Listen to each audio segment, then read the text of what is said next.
Le diadème de rosée, conte chinois.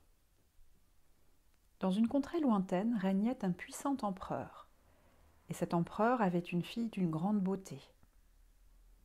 Dans tous les pays alentours, on célébrait ses grâces, mais on parlait aussi de sa vanité et de son orgueil incommensurable.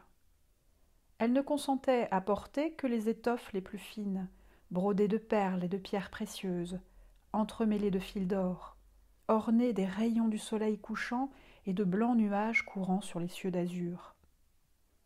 Les joailliers du monde entier apportaient à ses pieds les plus précieux joyaux, et de malheureux pêcheurs devaient plonger dans les insondables profondeurs des mers pour recueillir les perles les plus grosses et les plus pures.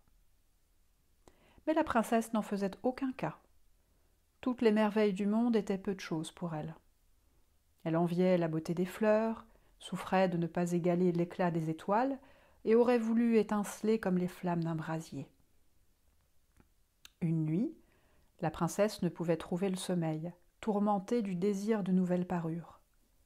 Elle se leva, sortit pieds nus du palais, et vers le point du jour se retrouva dans les jardins de l'empereur.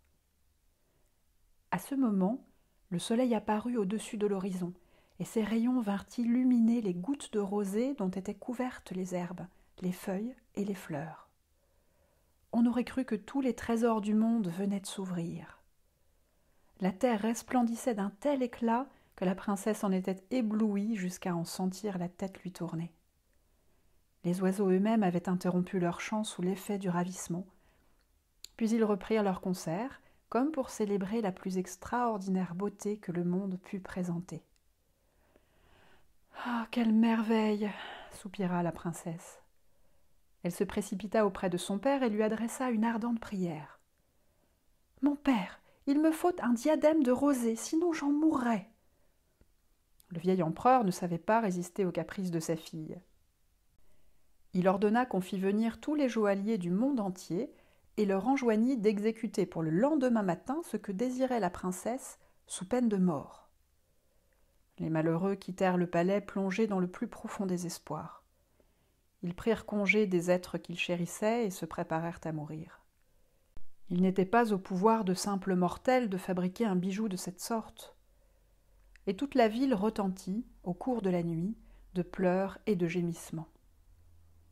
Quand le jour se leva, les malheureux artisans se rendirent tristement au palais. « Apportez-vous le diadème de rosée » gronda l'empereur.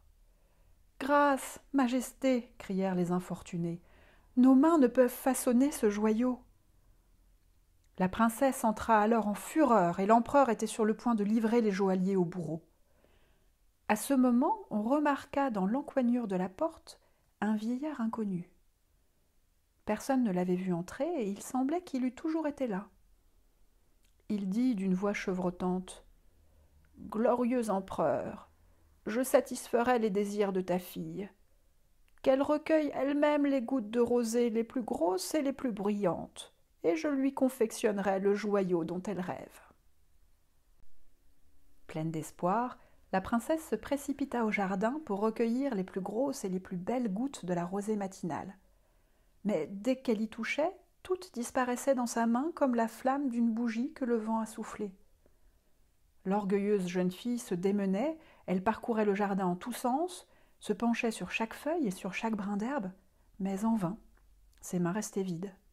« Hâte-toi, princesse, de recueillir les gouttes de rosée, que je puisse me mettre à l'ouvrage.